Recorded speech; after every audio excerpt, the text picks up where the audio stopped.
It is an interesting time right now in the relationship between media, mainstream media, big-time media, and professional athletes, and that storyline got a little heated over the last few days between Chicago Bulls point guard Lonzo Ball and Stephen A. Smith. Now, this all started with Stephen A. Smith's comments about Lonzo Ball. Quote, "I've heard that it's even hard for him to get up from the sitting position." And this opened up Pandora's box here on the Sports Cubicle. I'm Mike Mercado. And the marvelous one, Dan Marver, joining me to talk about this crazy situation. So before we give our thoughts about it, I want to give a little context to this. After this came out from Stephen A. Smith over on ESPN, Lonzo Ball went to social media with a response video. And then on Stephen A. Smith's podcast, he had a response to Lonzo Ball's response. So I've condensed as much of it as I can for the marvelous one to hear and for the audience here on the Sports Cubicle to take a listen. So here is Lonzo Ball and Stephen A. Smith going back and forth against each other over on social media. Stephen A., who are your sources, bro? Please tell me who your sources are. Come on, man. Come on, man. You gotta stop yapping. And I actually like you, man. I don't even know you like that, but I like you. I'm coming back, man. Come on. Do you want me to give the names of your doctors and the surgeries that you have had? Not gonna do that, okay? But I will throw out some other numbers that people need to know. Like, for one, the last game Lonzo Ball played was against the Golden State Warriors, January of 2022? That was when Lonzo Ball severely injured his knee, leading to several surgeries. In your career, you've missed around 46 to 48% of your games. The exact number, I'm not sure, but I am absolutely positive it's around 220 games. I have more. Lonzo Ball turns 26 in October. Had a cartilage transplant in his left knee in March. The procedure on his knee was the third he's had since he signed a 4-year, $80 million contract with the Bulls in 2021. It's more than a year and a half since Ball has played. I told y'all that already. And since signing his deal in 2021, he played in only 35 games before the injury. Games missed due to the injury the last two seasons. He missed all 82 games last season. He missed 47 games the season before that, 42 due to injury. Okay? And in his career, 2017, 2018, knee and shoulder injury. 2018, 2019, he missed 35 games. Ankle injury. By the way, the knee and shoulder injury, the first go around, 29 games. So 29 games missed for the knee and shoulder in 2017, 2018. 2018, 2019, he missed 35 due to the ankles. 2019, 2020, he missed 6 to the groin and thigh injury. 2020 and 2021, he missed 17 games due to a thumb, toe, hip, and knee injury. And I told y'all, he missed the 42 out of the 47 games due to injury because of his knee in 21-22.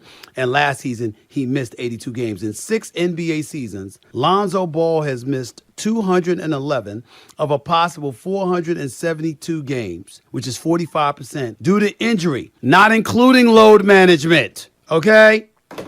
Why are you making a video with your knees? That's a lot there. Again, Lonzo Ball responding to Stephen A. Smith, saying that I've heard it's even hard for him to get up from the sitting position. And then Stephen A. Smith on his podcast responding to Lonzo Ball. I have some thoughts on this, Marvelous, but I know you're chomping at the bits after hearing all that. What do you think about this situation, this kind of back and forth between the Bulls' injured point guard Lonzo Ball, who's going through a lot, has even on a separate podcast talk about his mental health and his emotions about being injured, and then this happening with Stephen A. Smith? Before this episode, I considered Stephen A. Smith to be a self-promoting narcissist. So this doesn't change my opinion at all. In terms of Ball, you can see where he might be coming from, because if he's injured, he shouldn't be playing, obviously. And he didn't play, as perfectly stated, since January of 22, at which point the Bulls were in first place. And in fact, there was an article in the Sun-Times recently where he spoke about how sad he was that he wasn't able to help the team, because they were doing so well with him. I mean, think of another. There's a case. How about Bulls' number 1 draft pick from Duke, Jay Williams? Never played a game. What do you do? Have a motorcycle injury or something? So I mean, it can happen that somebody has injuries. So I'm trying to figure out. Stephen A. Smith talks about it. Doctors. I mean, he's a self-promoting narcissist. I don't even understand the point. Is he thinking that he's lazy? And I can relate to some of this because I can't stand up from a sitting position myself. So I can perfectly understand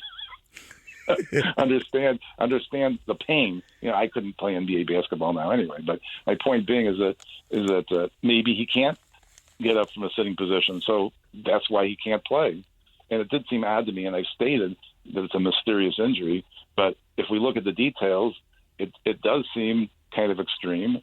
And if the point is that Stephen A. Smith is calling him lazy or not a team player or he doesn't want to play, that doesn't make any sense. So I don't even understand the point of Stephen A. Smith, the self-promoting narcissist, going at him like that. I mean, it makes no sense to me. How about you? This is what disappoints me about sports media today. And when I say sports media, I talk about the big major networks like Fox, FS1, and ESPN, CBS Sports, all these major channels that all they want to do is debate programming. Who could speak the loudest? Stephen A. Smith is a great journalist. Stephen A. Smith has earned his stripes through the years.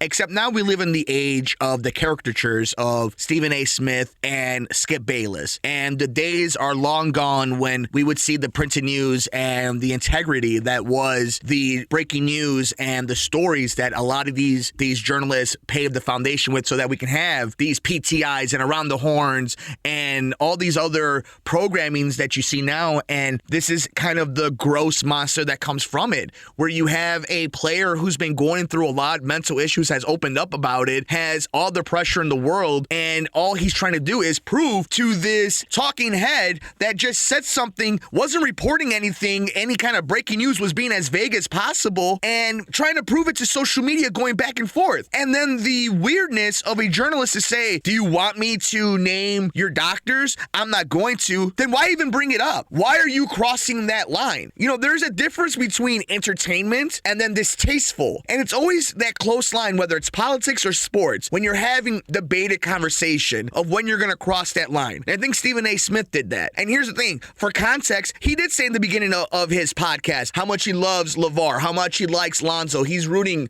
for Lonzo's success and how he wants for Lonzo to get healthy, and the Bulls and the NBA are better with him to play on that. If that's the case, why are you going so hard in the paint? Is it not okay for the great Stephen A. Smith to be wrong? You talk about how much money you make, how much influence you have on ESPN, on programming, then why is this such a big issue? When the player is just responding to something that you said, and then you're going to kind of twist it and make it about the trolls, when you're the one who said the thing that was quite frankly asinine. But I think it's interesting to hear. Marvelous, I'll give you the final word on this. Well, I found the article from Joe Cowley in Mondays on Times where Lonzo was on Trae Young's podcast. Thank you. Where, he discussed how the Bulls were in first place, and he feels bad, he says, for the management and for the fans.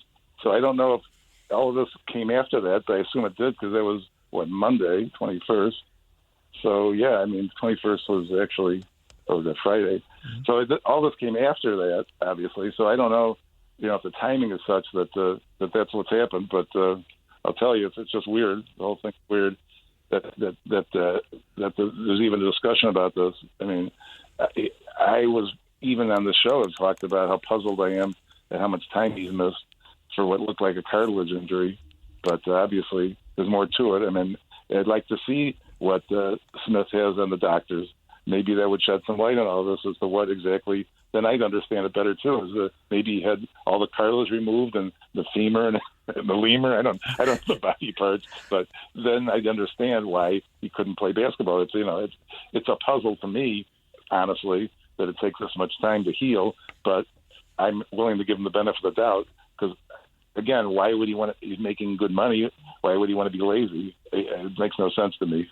Exactly. I don't think for one second that anybody should ever question these guys, these gals in the WNBA, any of these people, these supreme athletes. We're not talking about practice. We're talking about recovering from injury. We're talking about recovering one's image. And look at Stephen A. Smith, when he reports on something, you listen because he is plugged in. So when he says something like this, we have to pay attention. But then when Lonzo Ball has to respond like this, and then the discourse is about mental health and making sure you're propping people up, and then disguising it when you're called out for people just trolling on the internet. That's your responsibility, Stephen A. Smith. And I think it's a shame that we even have this conversation because while we could be critical about the contracts, about the play, we cannot be critical about somebody's health and how they're recovering and how their body recovers. So I know while you and I could talk about Lonzo Ball's play all day, the good and bad, we'll always root for the man, the young person, to get healthy and get their career back on track, whether it's in Chicago or anybody else in the association. But we're not going to come here and question him wanting to be healthy. But we want to know your thoughts. It's an interesting conversation. It's also an interesting dynamic and almost a look at the relationship between major media, big-time media, athletes, and influential people and the consumer. So we want to know your thoughts. We're on Twitter at Sports Cubicle TV. It's a jam-packed show. It's the marvelous one, Dan Marver. I'm Mike Mercado.